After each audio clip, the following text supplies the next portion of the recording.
Hello friends, welcome again. ये digestive system का part 2 है। अभी तक अगर आपने पार्ट 1 नहीं देखा तो मैं आपसे रिक्वेस्ट करूंगा कि आप पहले पार्ट 1 देखें, तभी आपको ये पार्ट 2 समझ में आएगा। क्योंकि अभी तक हमने क्या देखा था कि एसिड का फॉर्मेशन किस तरीके से होता है, रेगुलेशन ऑफ HCl हम इसमें देखने वाले पार्ट 2 में कि जो HCl फॉर्मेशन हो रहा है। अभी पिछले हमने लेक्चर में देखा था कि पैराइटल सेल्स थे वो HCl का सिक्रेशन करते थे। तो इस पार्ट में हमें देखना है कि कौन से मेथड से, कौन से वेज से, कौन से ऐसे फेजेस है जिसके मदद से HCl का रेगुलेशन होता है। तो रेगुलेशन ऑफ HCl सिक्रेशन ये 3 फेज में कंप्लीट की जाती है। Cephalic phase by brain, gastric phase by regulated by the stomach and the intestinal phase regulated by the intestine। ये 3 वे है, 3 वे से इनका रेगुलेशन होता है। तो अभी हम वन बाय वन एक एक देखेंगे। सो स्टेप 1 यानी कि ये जो है पहले है सेफेलिक फेज। सेफेलिक फेज में क्या होता है इसके बारे में देखिए। जैसे कि मैंने पहले बताया था, कंट्रोल होता है बाय ब्रेन। अभी बाय ब्रेन का मतलब क्या हुआ, साइट, स्मेल, टेस्ट और थॉट ऑफ फूड, यहाँ पे जो लिखा है देखिए। तो इसका मीनिंग क्या है, मैंने आपको पिछले वीडियो में आपको एग्जांपल दिया था कि अगर आप सोचते भी हो या आपको स्मेल आती है, आप टेस्ट लेते हो, कुछ भी होता है, तो इससे क्या होता है, जो यहाँ पे सेंट्रल नर्वस सिस्टम से वेगस नर्व आ रही है, कहाँ से आ रही है, सेंट्रल नर्वस सिस्टम, ब्रेन से ही रेगुलेट हो रही है। जो सेंट्रल नर्वस सिस्टम से आ रही है वेगस नर्व, ये यहाँ पे कनेक्टेड है सब म्यूकोसल प्लेक्सस पे। अभी सब म्यूकोसल प्लेक्सस पे यहाँ पे जब ये वेगस नर्व कनेक्टेड है तो यहाँ पे एक रेगुलेशन सिस्टम काम करती है, जिसकी मदद से क्या होता है, ये जो म्यूकस सेल है, चिप सेल्स है और पैराइटल सेल्स है, ये क्या करते हैं, इनको स्टिमुलेट करने का काम करते हैं। अभी इनके स्टिमुलस की वजह से म्यूकस सेल, चिप सेल और पैराइटल सेल, इनकी मदद से क्या हो रहा है, म्यूकस का सिक्रेशन हो रहा है, पेप्सिनोजेन का सिक्रेशन हो रहा है और HCl का सिक्रेशन हो रहा है। देखिए पैराइटल सेल HCl का सिक्रेशन कर रही है, चिप सेल पेप्सिनोजेन का सिक्रेशन कर रही है और जो म्यूकस है वो म्यूकस का सिक्रेशन कर रही है, म्यूकस सेल।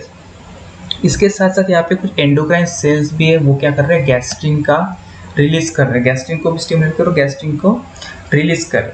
अब ये गैस्ट्रिन जब रिलीज हो रहा है तो इसका एक फंक्शन ऐसा भी है कि ये जो गैस्ट्रिन है, ये गैस्ट्रिन जो पैराइटल सेल्स है इनको फिर से स्टिमुलेट कर सकती है कि HCl का सिक्रेशन हो। जैसे जैसे अगर स्टमक में HCl की ज़रूरत पड़ती है तो ये क्या करते हैं, पैराइटल सेल्स रिलीज करते हैं। लेकिन गैस्ट्रिन स्टिमुलेट कर सकता है पैराइटल सेल्स की आप और सिक्रेशन कर सको HCl का। ठीक है, तो ये हुआ cephalic phase by brain. Brain से क्यों समझ में आया, अभी वेगस नर्व है वो कंट्रोल कर रहे हैं, सबम्यूकोसल प्लेक्सस को एक्टिवेट कर रहे हैं, जो कि बाहर की अदर सेल्स को एक्टिवेट करके रिलीज कर रहे हैं, किसका, म्यूकस का, पेप्सिनोजेन का, HCl का और गैस्ट्रिन का। सेकंड फेज है गैस्ट्रिक फेज, जो कि किससे रेगुलेट होती है, by stomach, regulated by stomach, gastric phase. तो इसके बारे में देखेंगे हम। तो गैस्ट्रिक फेज में क्या है ये देखिए। अभी यहाँ पे ब्रेन का कुछ भी काम नहीं है, ब्रेन से कोई वेगस नर्व नहीं, कुछ नहीं। जब आप खाना खाते हो, खाना खा रहे हो, खाना खाने के बाद वो स्टमक में आके आपका फूड, अभी फूड स्टमक में आएगा तो वहाँ पे क्या हुआ, स्ट्रेचिंग हुई, स्ट्रेच हो रहा है। ठीक है, स्ट्रेचिंग की वजह से ये जो स्ट्रेच रिसेप्टर्स है यहाँ पे प्रेजेंट, ये क्या हुआ, एक्टिवेट हो गए बाय द स्ट्रेचिंग। अभी इसने क्या किया, ये जब एक्टिवेट हुए with the help of stretch receptor, यहाँ पे डिस्टेंशन हुआ, डिस्टेंशन की मदद से स्ट्रेच रिसेप्टर्स एक्टिवेट हुए और इसने क्या किया, वही काम किया जो ब्रेन वेगस नर्व से कर रहा था। इसने सब म्यूकोसल और मेसेंट्रिक प्लेक्सस को क्या किया, एक्टिवेट कर दिया। ये भी वही काम कर रहे हैं जो कि पहले करते थे, मतलब बाय ब्रेन की मदद से क्या हो रहा था, म्यूकस सेल्स, चिप सेल्स और पैराइटल सेल्स एक्टिवेट होते, यहाँ पे भी एक्टिवेट, बस इनका वे कुछ अलग है। इसमें क्या हो रहा था, वेगस नर्व हेल्प कर रही थी, यहाँ पे डिस्टिंक्शन की मदद से स्ट्रेच रिसेप्टर्स की मदद से ये एक्टिवेट हुए हैं। अगेन वही काम होगा mucus cell, chief cells, parietal cells और जी सेल्स। ठीक है, ये क्या हुआ, एक्टिवेट हुए, इन्होंने रिलीज किया म्यूकस, पेप्सिनोजेन, HCl और गैस्ट्रिन। अगेन गैस्ट्रिन स्टिमुलेट कर सकते चिप सेल्स और पैराइटल सेल्स को कि वो HCl का सिक्रेशन बढ़ा सके, पेप्सिनोजेन का सिक्रेशन बढ़ा सके। यहाँ पे कुछ केमो रिसेप्टर्स भी प्रेजेंट है जो कि पीएच को मेंटेन करते हैं, पीएच के मेंटेन का काम करते हैं, करने का सराउंडिंग एनवायरनमेंट को मेंटेन करने के लिए एक काम करते हैं कीमो रिसेप्टर्स। ओके, तो ये हुआ गैस्ट्रिक फेज के बारे में। Now we move to last one, that is intestinal phase. अभी देखो हमने पहला और जो सेकंड देखा था वो क्या करते, एसिड का सिक्रेशन करते थे, है ना। HCl का रिलीज कर रहे, पेप्सिनोजेन का म्यूकस का रिलीज कर रहे, HCl का पेप्सिनोजेन का म्यूकस का। लेकिन इसमें क्या होता है, ये देखिए अभी इसमें एक ऐसी कंडीशन है जो इन दोनों से अलग कर रही है। देखिए पहले और सेकंड में क्या हो रहा था, एसिड का सिक्रेशन करवा रहे थे, लेकिन जो इंटेस्टाइनल फेज है ये एसिड के रेगुलेशन को रोकने का काम करते हैं, उनको इनहिबिट करने का काम करती है। ठीक है, तो अभी हम उसके बारे में देखेंगे कि क्या है क्या नहीं है। जो पहली और सेकंड थी वो स्टिमुलेट करती थी और सेकंड वन इनहिबिट करती है। रेगुलेट हो रहा है बाय इंटेस्टाइन, ये कहाँ से हो रहा है रेगुलेट, इंटेस्टाइन से। सेकंड स्टमक, पहला फूड ब्रेन से। अभी इंटेस्टाइन में फूड आ गया तो एसिड के सिक्रेशन की ज़रूरत तो नहीं है। अभी इंटेस्टाइन में फूड आ गया, स्टमक में होता तो वहाँ पे एसिड की ज़रूरत थी, लेकिन अभी कहाँ पे है, इंटेस्टाइन में फूड आ गया तो इंटेस्टाइन में इसकी कुछ भी ज़रूरत नहीं, या फिर डिओडिनम वाले रीजन में आ गया तो यहाँ पे एसिड की कोई ज़रूरत ही नहीं है, तो हम इसको रोक सकते हैं ना।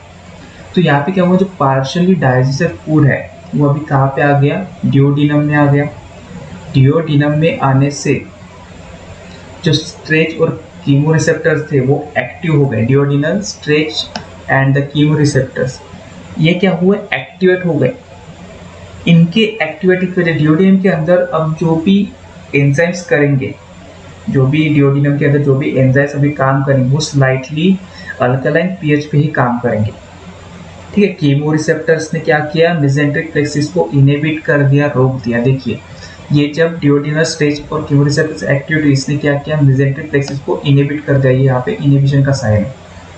अब मेसेंट्रिक प्लेक्सिस को ही इन्होंने डीएक्टिवेट कर दिया, रोक दिया, तो ये पैराइटल सेल्स को भी स्टिमुलेट नहीं कर सकते, या फिर अंदर जो सेल्स है उनको भी स्टिमुलेट नहीं कर सकते, और ये एसिड के सिक्रेशन को रोकने का काम करेंगे। ठीक है, यहाँ पे क्या हुआ, मेसेंट्रिक प्लेक्सिस को इनहिबिट कर दिया गया, रोक दिया गया। अब ये एसिड का सिक्रेशन जो है वो बंद कर दिया जाएगा यहाँ पे। ठीक है, यहाँ पे देखो डिओडिनम के पास क्या हुआ है, अभी जब डिओडिनम के पास लिपिड्स कार्बोहाइड्रेट्स आया तब डिओडिनम वॉल से ही कुछ सीक्रेट्स हुए, हॉर्मोन्स या फिर एंजाइम्स। ये सीक्रेट्स कौन से हो रहे हैं, CCK, कोलसिस्टोकाइनिन। यहाँ पे देखिए, यहाँ पे इसका लॉन्ग फॉर्म भी लिखा है, कोलसिस्टोकाइनिन यानी CCK, GIP, glucose dependent insulinotropic peptide. ठीक है, ये इसका लॉन्ग फॉर्म है, और सिक्रेटिंग यहाँ से रिलीज हो रहे, कहाँ से, डिओडिनम की वॉल से। अभी ये देखो कहाँ पे जा रहे हैं, ये तीनों मिलके, ठीक है, ये तीनों CCK, GPK और सिक्रेटिंग, ये तीनों मिलके वाइड सर्कुलेशन, चीप सेल्स और पैराइटल सेल्स को भी रोक रहे हैं। यहाँ पे और इनहिबिशन का काम आ गया, पेरिस्टाल्सिस को जो भी हो रही थी, एम्प्टी स्टमक पेरिस्टाल्सिस नहीं होती। ठीक है ना, आपके पास फूड ही नहीं है, फूड ही नहीं तो आप फालतू में घूमोगे क्यों, है ना, मतलब फूड है ही नहीं तो फूड का मूवमेंट ही नहीं होगा, पेरिस्टाल्सिस नहीं होगी, तो इसको भी इनहिबिट कर दिया, रोक दिया गया। पैराइटल सेल्स को भी रोक दिया गया, उनको भी इनहिबिट कर दिया, और चीप सेल्स को भी इनहिबिट कर दिया गया। तो ये हुआ इंटेस्टाइनल फेज। तो हमने क्या देखा था, इंटेस्टाइनल फेज में क्या है, इनको इनहिबिशन का काम कर रहे हैं। पहले दो इसमें एसिड का सिक्रेशन किस तरीके से हो रहा है, किस तरीके से उनको रेगुलेट किया जा रहा है, बढ़ा दिया जा रहा है, और जो थर्ड वन है इंटेस्टाइनल फेज, यहाँ पे हमने देखा कि ये इसको कैसे इनहिबिट कर सकता है। ठीक है, तो यहाँ पे कुछ इनहिबिटरी हॉर्मोन्स है जो कि इम्पोर्टेंट है एग्जाम के लेवल से, नेट के एग्जाम के लेवल से, सेट के एग्जाम के लेवल से, तो आप इसको एक बार देख लीजिए। ठीक है, सोमैटिन जो है, जो डी सेल्स है वहाँ से रिलीज हो रहा है सोमैटोस्टैटिन, कहाँ पे, एंट्रम वाले रीजन में। सिक्रेटिन है जो कि एस सेल्स है, ये जो सिक्रेटिन है ना ये रिलीज हो रहा है, ये एस सेल से रिलीज हो रहा है। और जो ये GIP वो कहाँ से सेल्स हो रहे हैं, एंडोक्राइन के सेल्स जो है डिओडिनम में प्रेजेंस है वहाँ से वो रिलीज हो रहे हैं। तो ये हुआ इंटेस्टाइनल फेज के बारे में। ओके, अभी हम देखेंगे डाइजेशन के बारे में। डाइजेशन इन स्टमक किस तरीके से हो रहा है, क्या हो रहा है, उसके बारे में देखें। तो पेप्सिनोजेन, ओके, पेप्सिनोजेन क्या हो रहा है, रिलीज हो रहा है पेप्सिनोजेन कहाँ से रिलीज हो रहा है, चीप सेल से रिलीज हो रहा है, उसके बारे में। तो चीप सेल से रिलीज हो रहे हैं पेप्सिनोजेन। ओके, अभी जो ये पेप्सिनोजेन है इसका भी कुछ पीएच है जिस पे वो वर्क करेगा प्रॉपर। जो इसका पीएच है 3.0 to 5.0, इस पे ये कंप्लीट वर्क करेगा। ठीक है, इस पे वर्क करेगा और ये कन्वर्ट हो जाएगा पेप्सिनोजेन का, किसमें, पेप्सिन में कन्वर्ट होगा, चिप सेल्स। ये जो चिप सेल पेप्सिनोजेन ये लो पीएच पे ही काम करेगा। पेप्सिनोजेन से पेप्सिन का फॉर्मेशन हो रहा है, कन्वर्जन हो रहा है। एक बार पेप्सिन बन गया तो ये प्रोटीन को डाइजेस्ट कर देगा, किन किन इसमें, प्रोटियोसेस, पेप्टोन्स और पॉलीपेप्टाइड्स, इन तीन में ये क्या कर देगा, इसको प्रोटीन का डाइजेशन करा देगा। ठीक है, ये सारी चीजें कहाँ पे हो रही है, स्टमक वाले रीजन। यहाँ पे देखो स्टमक वाला रीजन है और साथ साथ एक इंटेस्टाइनल वाला रीजन है। तो ये येलो से मैं जिसको कन्वर्ट कर रहा हूँ, ऊपर वाला जो भी रीजन वो स्टमक वाला रीजन है, नीचे वाला जो भी रीजन वो इंटेस्टाइन वाला रीजन है। ठीक है, तो ये प्रोटीन का डाइजेशन यहाँ पे कहाँ पे हुआ, स्टमक वाले रीजन में। ओके, उसके बाद देखेंगे हम, देखो ये इसका क्या कर रहा है, डाइजेशन तो करा रहा है। अभी हम देखेंगे कि किन किन में हेल्प कर रहा है। तो ये तीनों, इनका जो ये हो रहा है डाइजेशन, आखिर में लास्ट में क्या लगेगा, अमीनो एसिड्स मिलेगा। अगर जब हमें अमीनो एसिड में कन्वर्ट हो जाएगा पूरा, देखो इसमें एंजाइम्स, यहाँ पे ट्रिप्सिनोजेन है, सॉरी ट्रिप्सिन, काइमोट्रिप्सिन, कार्बोनोपेप्टिड, पॉलीपेप्टाइड्स, प्रोइलेक्टेज, ये सारे एंजाइम्स हैं जो कि हेल्प कर रहे हैं प्रोटीन का डाइजेशन कराने में, अमीनो एसिड्स में कन्वर्ट कराने में। तो अमीनो एसिड्स में जब एंजाइम्स हेल्प करेंगे सारे, तब क्या होगा, ये सारे पॉलीपेप्टाइड्स को अमीनो एसिड्स में कन्वर्जन का काम करेंगे। जब ये पूरा कन्वर्जन हो जाएगा तब हम बोलेंगे इसको ये कंप्लीट डाइजेशन हो गया। ये हुआ सीडी, यानी कि कंप्लीट डाइजेशन। कंप्लीट डाइजेशन कहाँ पे, इंटेस्टाइन में। स्टमक वाले रीजन में क्या हुआ, पार्शियली डाइजेशन हुआ। ठीक है, यहाँ पे मैं पीडी लिख लेता हूँ,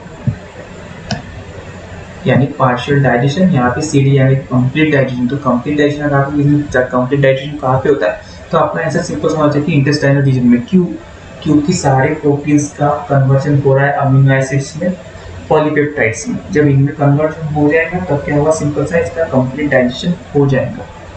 ठीक है, तो ये हुआ डाइजेशन के बारे में।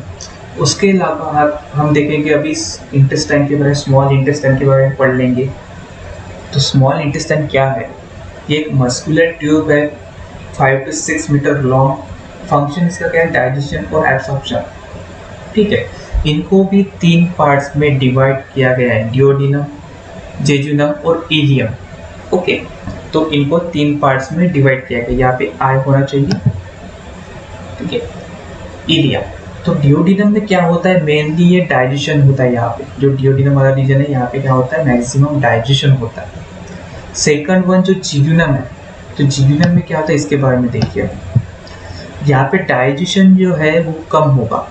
ओके, तो इसको मैं सिंपल सा ऐसा एरो करा देता हूँ, यानी यहाँ पे जो डाइजेशन है वो कम होगा और एब्जॉर्प्शन जो है यहाँ पे वो यहाँ पे मैक्सिमम होगा। स्पेलिंग मिस्टेक है, चेक कर लेना एक बार। ओके, तो जेजुनम में क्या हो रहा है, डाइजेशन कम और एब्जॉर्प्शन जो है वो ज़्यादा होता है। इलियम वाले रीजन में क्या है, जो एब्जॉर्प्शन है वो कम होगा। ठीक है, इसके बारे में अगर हमने देखा तो यहाँ पे क्या होता है, एब्जॉर्प्शन कम होता है और इसका काम क्या है, ये ज्वाइन करता है स्मॉल इंटेस्टाइन को लार्ज इंटेस्टाइन से। तो ये कुछ छोटी सी बातें हैं जो आपको याद भी रखनी है। डियोडिनम में क्या होता है, मैक्सिमम इसमें डाइजेशन होता है, mainly for digestion. Second one is jejunum, जिसमें डाइजेशन कम और एब्जॉर्प्शन ज़्यादा होता है। Third one is the ilium, जहाँ पे क्या होता है, एब्जॉर्प्शन कम होता है और इसका काम क्या है, स्मॉल इंटेस्टाइन को लार्ज इंटेस्टाइन में कन्वर्ट नहीं, उसको अटैच करने का, ज्वाइन करने का काम यहाँ पे होता है। जो यहाँ पे बाइल है, लीवर है, गॉल ब्लैडर है, तो इनमें से जो भी सीक्रेट हो रहा है, किस तरीके से सीक्रेट हो रहा है उसके बारे में हमें देखना है, क्या है क्या नहीं है। बाइल क्या करता है, फैट का ब्रेकडाउन करता है, स्मॉल जो ड्रॉपलेट्स है उसमें। गॉल ब्लैडर से क्या हो रहा है, बाइल रिलीज होगा, जो ये कॉमन हेपेटिक डक्ट से डियोडिनम में आ जाएगा। डियोडिनम में फूड आ गया तो बाइल को तो रिलीज होना पड़ेगा ना उसको डाइजेस्ट होने के लिए। तो फिर बाइल को रिलीज होना है तो लीवर को कैसे पता चलेगा कि फूड आ गया है, कहाँ पे, डियोडिनम में। तो सारी उसकी कहानी है, तो इसके बारे में अभी हम देखेंगे क्या है क्या नहीं है। यहाँ पे देखिए क्या लिखा है, liver produces bile that is store in gall bladder. सबको पता है लीवर क्या करता है, बाइल का प्रोडक्शन करता है, वो स्टोर कहाँ पे करता है, गॉल ब्लैडर में। जीबी यानी कि gall bladder release bile in the small intestine. आप स्मॉल इंटेस्टाइन को या फिर डिओडिनम को, ठीक है, small intestine. Bile aids to break down fat into the small droplets, जिसको हमने केमिकल्स का मतलब जो फैट का ब्रेक डाउन करने का काम करता है बाइल। पैनक्रियाज जो भी यहाँ पे दिया है, ठीक है, ये देखो पैनक्रियाज, ये पैनक्रियाज है, लीवर है। तो ये क्या करता है, pancreas secret pancreatic juice enzyme से, जो कि स्मॉल इंटेस्टाइन में रिलीज होगा, सीक्रेट्स होंगे, जो कि हेल्प करते हैं न्यूट्रलाइज स्टमक एसिड, जो स्टमक एसिड है उनको न्यूट्रलाइज करने का काम करेंगे। ठीक है, अब ये डायग्राम ठीक से देखो, यहाँ पे समझो क्या हो रहा है।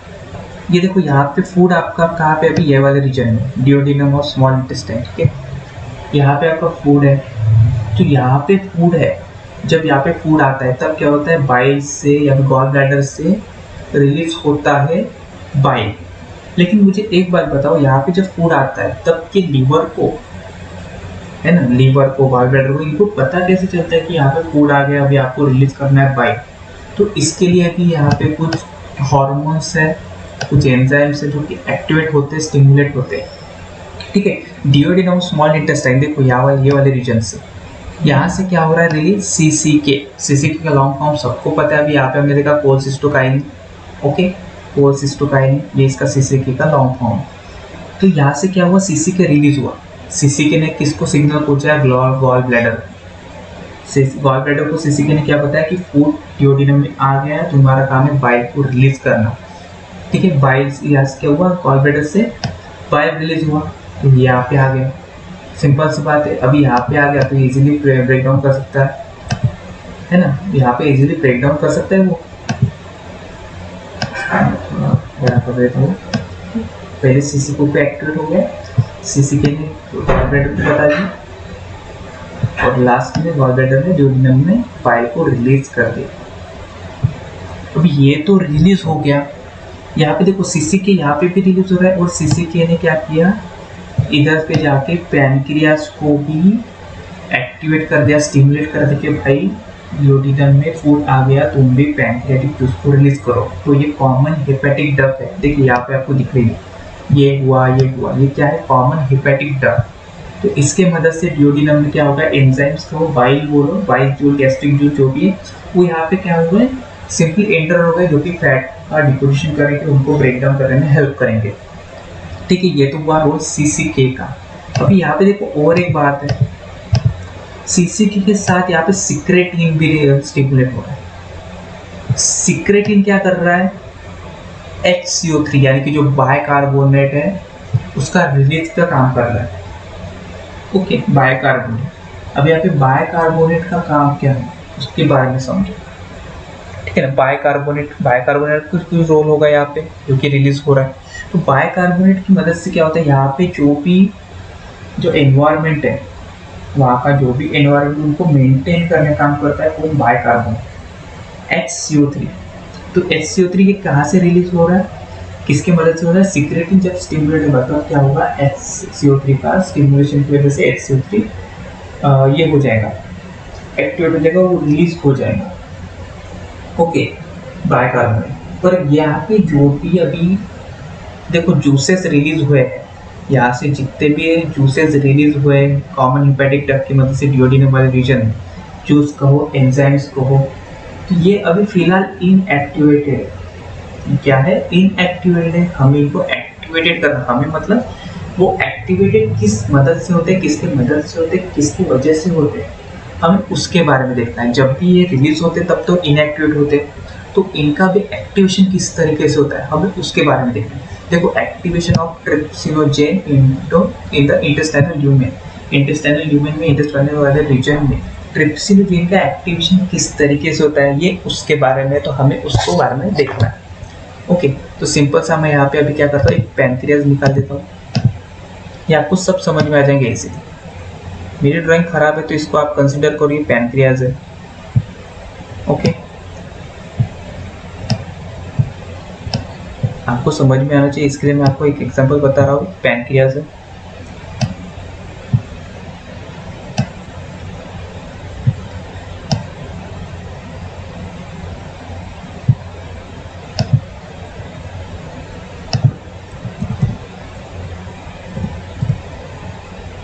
ट्रिप्सिनोजेन, ठीक है। यहाँ पे क्या है, ट्रिप्सिनोजेन है जो कि अभी इनएक्टिवेटेड है। ये सारे क्या है, इनएक्टिवेटेड एंजाइम है, सारे क्या है, इनएक्टिवेटेड एंजाइम्स है।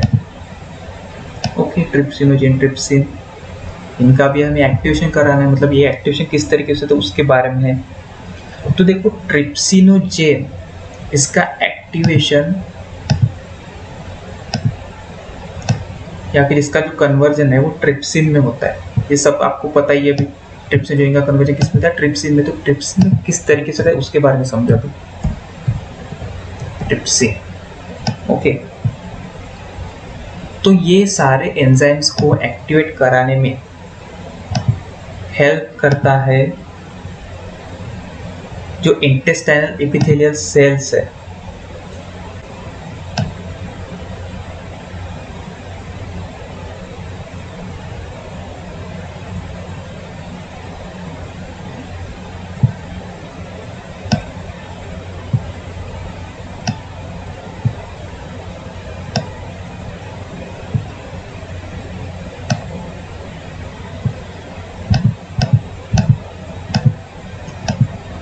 ये क्या है, इंटेस्टाइनल एपिथेलियल सेल्स है, जिसके ऊपर है एंटेरोकाइनेज मेम्ब्रेन। इसके ऊपर क्या है, मेम्ब्रेन बाउंड एंटेरोकाइनेज, ठीक है। इसके ऊपर क्या है, मेम्ब्रेन बाउंड एंटेरोकाइनेज, ये प्रेजेंट है। जो ये मेम्ब्रेन बाउंड एंटेरोकाइनेज है, ये हेल्प करता है ट्रिप्सिनोजेन को कन्वर्ट करने में, इसमें ट्रिप्सिन में। जो ये है, ये रिस्पॉन्सिबल है ट्रिप्सिनोजेन को ट्रिप्सिन में कन्वर्ट करने के लिए।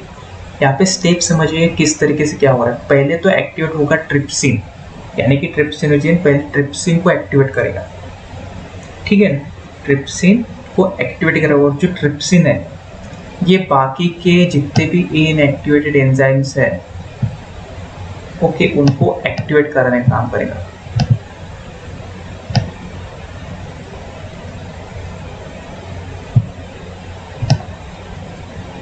ट्रिप्सिन क्या करता है, जितने भी बचे हुए एंजाइम्स है उनको एक्टिवेट कराने का काम करे। ये सारा कहाँ पे हो रहा है, इंटेस्टाइनल ल्यूमेन में काम हो रहा है, ठीक है। तो ये किस तरीके से काम कर रहा है वो देखिए। जो इंटेस्टाइनल एपिथेलियल सेल्स है उसके ऊपर क्या प्रेजेंट है, membrane bound enterokinase. Membrane bound enterokinase क्या कर रहा है, एक्टिवेट कर रहा है ट्रिप्सिनोजेन को ट्रिप्सिन में, ठीक है। इसको काम करना है। यहाँ पे मैं उसका एक अलग फ्लो चार्ट बना के दे देता हूँ आपको, एंटेरोकाइनेज, ठीक है। यहाँ पे ट्रिप्सिनोजेन,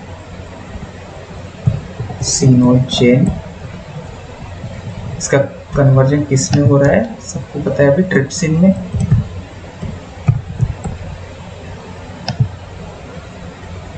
अभी समझ में आएगा। इसके साथ साथ जो भी अदर पैंक्रियाटिक जूस है, ये सारे क्या है, ट्रिप्सिनोजेन। ये कहाँ पे प्रेजेंट है, ट्रिप्सिनोजेन हुआ, प्रोएलिक्टेज हो गया, काइमोट्रिप्सिनोजेन हो गया, प्रोकार्बोक्सिपेप्टाइज है, ये सारे है। तो ये कहाँ पे प्रेजेंट है, तो जो पैंक्रियाटिक जूस है वहाँ पे प्रेजेंट। तो ये सारे कब अभी क्या हो गए, वन बाय वन एक्टिवेट हो गए।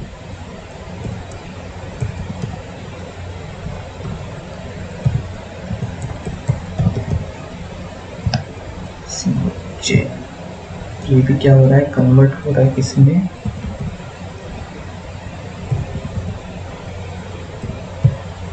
ट्रिप्सिन में।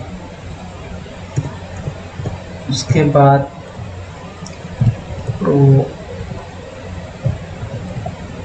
एलिस्टेज है, ये भी एलिस्टेज में कन्वर्ट हो रहा है। और है प्रो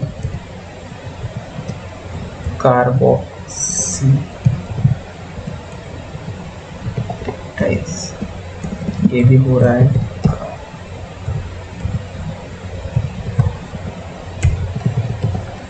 ओके, यहाँ पे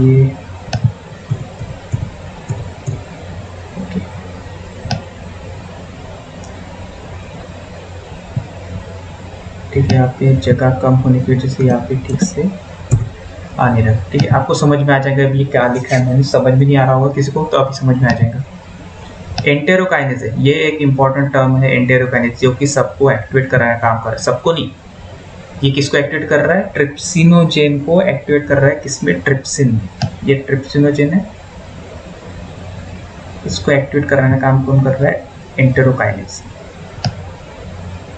इसने इसको एक्टिवेट किया, इसका एक्टिवेशन इसमें हो रहा है। अभी वो भी देखेंगे किस तरीके से हो रहा है, कौन इसमें हेल्प कर रहा है। इसका कन्वर्जन इसमें हो रहा है और इसका कन्वर्जन इसमें हो रहा है। ठीक है,